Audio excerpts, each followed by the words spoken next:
மிளகாய் துவையல். பட்டை மிளகா, 10 மிளகா, சின்ன வெங்காயம், ஒரே ஒரு பெரிய வெங்காயம்,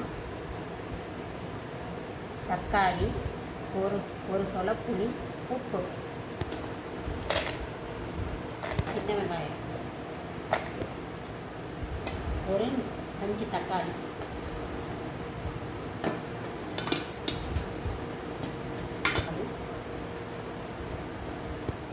உப்பு. இதோட ஒரு சொல புளி சேர்த்துக்கணும், ஒரு ஸ்பூன் உப்பு சேர்த்துக்கணும். இப்போ நம்ம அரைச்சிடலாம். கடாயை வச்சாச்சு.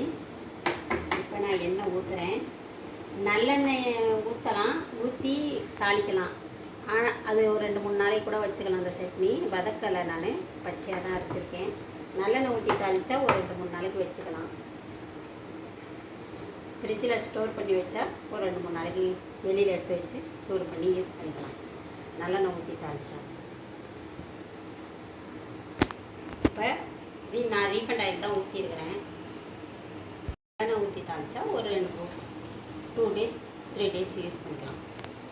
இப்போ கடுகு போட்டாச்சு.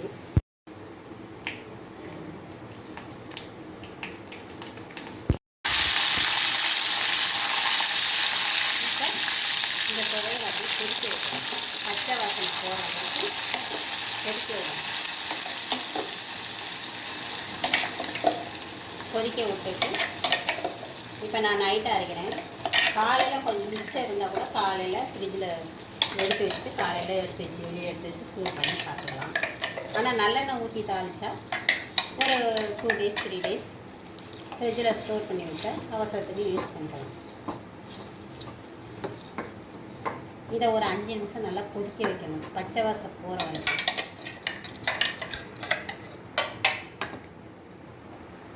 தண்ணி சேர்க்க ரொம்ப தண்ணி சேர்க்க தேவையில்லை.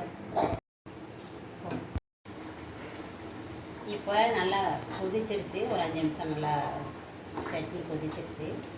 இதை அப்படியே ஆஃப் பண்ணி வச்சுட்டு நம்ம தோசைக்கோ இல்லை இட்லிக்கோ யூஸ் பண்ணிக்கலாம்.